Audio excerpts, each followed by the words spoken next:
నమస్కారం.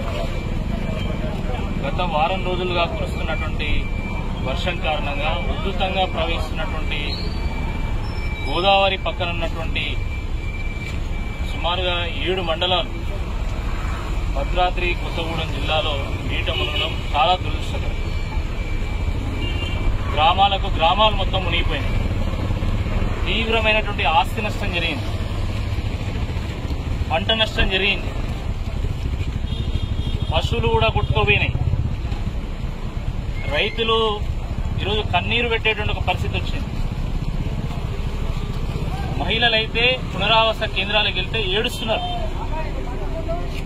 చిన్నపిల్లలు, ముసలోళ్ళు చాలా ఇబ్బంది పడుతున్నారు. ఇంత జరుగుతుంటే ఇన్ని రోజులు ఫామ్ హౌస్ లో పడుకున్నటువంటి ముఖ్యమంత్రి ఈరోజు భద్రాద్రిని పర్యటించడం ఇది కేవలం రాజకీయ యాత్ర మాత్రమే. ఇది ప్రజల కన్నీరు తుడిచేటువంటి యాత్ర కాదు. నిన్న గవర్నర్ గారు గోదావరి పరివాహక ప్రాంతాన్ని, ముఖ్యంగా భద్రాద్రి ప్రాంతాన్ని పర్యటించాలని చెప్పేసి వారు ప్రకటించిన తర్వాత మరి గవర్నర్ వెళ్తే నన్ను చీకొడతారు, ఉమ్మేస్తారు అని భావించినటువంటి ముఖ్యమంత్రి చివరకు ఈ రోజు భద్రాచలం రావడం జరిగింది. నిన్న హనుమకొండలో కెప్టెన్ లక్ష్మీకాంతారావు గారి ఇంట్లో ఉండి విందు చేసుకుని ఈ రోజు ఇక్కడికి వచ్చాడు. పోనీ అయినా పర్వాలేదు, విందు చేసుకుని వచ్చినా పర్వాలేదు, కనీసం ఇక్కడనన్నా మరి ప్రజల బాధలు తెలుసుకుంటాడు, ప్రజలతో మమేకమవుతాడు అని చెప్పి అందరూ భావిస్తే చివరికి గోదావరి దగ్గరికి ఉత్తి చేతులతో వచ్చి పూజ చేసి చేతులు ఎత్తేసి మొత్తం దేవునికి అప్పయిపోయింది. చాలా దుర్మార్గం ఇది. ఒకవైపు గవర్నర్ ఏమో తల్లిలాగా ప్రతి ఒక్క బాధితుని కలిసి వాళ్ళ కష్ట సుఖాలు తెలుసుకుని వాళ్ళని ఓదార్చేటువంటి ఒక ప్రయత్నం చేస్తా ఉంటే, ఇక్కడ అనేక ఎన్జిఓస్ యొక్క సహకారంతో బాధితులకు సహాయం అందించేటువంటి ఒక ప్రయత్నం చేస్తుంటే ముఖ్యమంత్రి గారు మాత్రం కేవలం వచ్చి చేతులు ఎత్తేసి వెళ్ళిపోయింది. ఇది తీవ్రంగా యావత్ తెలంగాణ ప్రజల్ని నిరాశపరిచింది. నువ్వు వస్తే వచ్చినావు, ఎందుకు భారతీయ జనతా పార్టీ నాయకులను ఈరోజు పోలీస్ స్టేషన్ లో నిర్బంధం చేసినావు అది చెప్పు. ఎందుకు పునరావాస కేంద్రాల్లో ఉన్నటువంటి మహిళలను, యువతనందరినీ కూడా గేట్లకు తాళాలేసి వాళ్ళని నిర్బంధించినావు అది చెప్పు. అంటే ప్రజల మధ్యలోకి వస్తే మరి తిరస్కారం తప్పదని భావించినటువంటి ముఖ్యమంత్రి చివరికి ఎవరిని వెళ్ళకుండా వెళ్ళిపోయింది. వాళ్ళని నలుగురు కూర్చొని ఒక ప్రెస్ మీట్ పెట్టి నేను భద్రాచలంకి 1000 కోట్లు ఇస్తా అంటు, గతంలో 100 కోట్లు ఇస్తా అని సున్నా ఇచ్చింది. సున్నా ఇచ్చింది కాబట్టి 100కి ఇంకో సున్నా యాడ్ చేసి ఈసారి 1000 కోట్లు ఇస్తా అంటున్నాడు. అంటే అది కూడా గుండు సున్నా కాబోతుంది. సిగ్గుండాలే ముఖ్యమంత్రికి. చివరికి భద్రాద్రి రాముణ్ణే మోసం చేసినటువంటి ముఖ్యమంత్రి గనుడు మన కేసీఆర్ గారు. ఇక పోతే అట విదేశాలు కుట్ర చేసినాయట, క్లౌడ్ బస్ట్ జరిగిందట. ఈయన మైండ్ బస్ట్ అయిపోయింది. క్లౌడ్ బస్ట్ ఏం జరగలే, ఈయన మైండ్ బస్ట్ అయిపోయింది. ఈయన పెద్ద ప్రపంచ నాయకుడు అని చెప్పేసి విదేశాలన్నీ ఈయన మీద కుట్ర చేసినట్టు మాట్లాడడం నిజంగా యావత్ తెలంగాణ ప్రజలు కాదు, దేశ ప్రజలందరినీ కూడా ఈరోజు ఆశ్చర్యాన్ని ముంచేసింది. అందరు చర్చించుకుంటున్నారు, నవ్వుకుంటున్నారు. ఇంతకుముందు మేము అక్కడికి పోతే అక్కడ పోలీసు వాళ్ళు నవ్వుకుంటారు, ఇంకేమైనా దిమాగ్ ఖరాబ్ అయిందా అయిందని చెప్పి.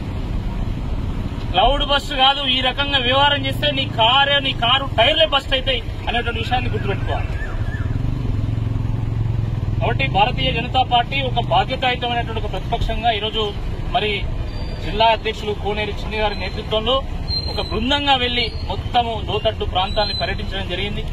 పునరావాస కేంద్రాలకు వెళ్లి బాధితులను పరామర్శించడం జరిగింది. వారి యొక్క కష్ట సుఖాలు తెలుసుకునేటువంటి ప్రయత్నం చేయడం జరిగింది. వాళ్ళు కన్నీరు పెడుతున్నారు వాళ్ళు.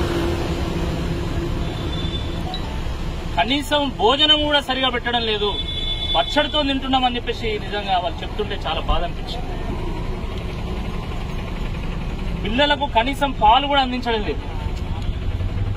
ఎంత దుర్మార్గం ఇది.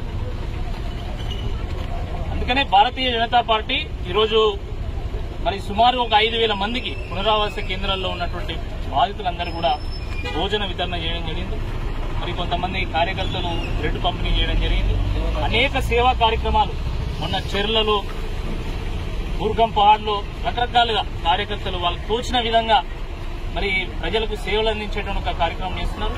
మా రాష్ట్ర పార్టీ ఆదేశాల ప్రకారం ప్రతి ఒక్కరు కూడా ఈరోజు ఫీల్డ్లో ఉండి ప్రజలకు సహాయపడేటువంటి ఒక ప్రయత్నం చేస్తున్నారు. నిజంగా మరి ఈ కార్యక్రమాల్లో పాల్గొంటున్నటువంటి ప్రతి ఒక్క కార్యకర్త కూడా ఈ సందర్భంగా అభినందన తెలియజేస్తున్నాం.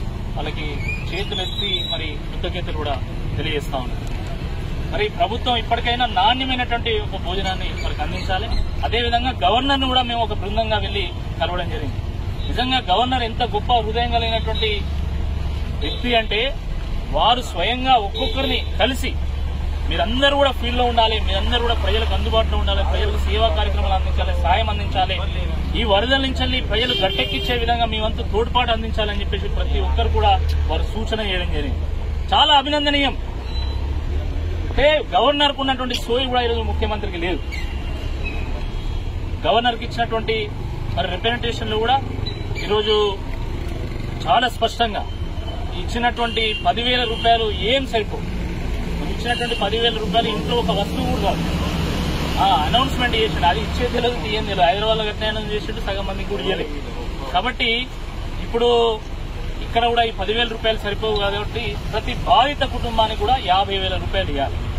ఎక్కడైతే డ్యామేజ్డ్ హౌసెస్ ఉన్నాయో ఆ డ్యామేజ్డ్ హౌసెస్ ని మరి రీబిల్డ్ చేయడానికి కావాల్సినటువంటి సహకారాన్ని అందించాలి. పూర్తిగా డ్యామేజ్ అయినటువంటి ఇండ్లకు మరి కొత్తగా ఇల్లు కట్టించేటువంటి ప్రయత్నం చేయాలి. శాశ్వత పరిష్కారం దిశగా మరి కరకట్టను 2 సైడ్లు కూడా మరి సుమారు ఒక 40-50 కిలోమీటర్ల మేర ఇంజనీర్ల సహకారం తీసుకోవాలి.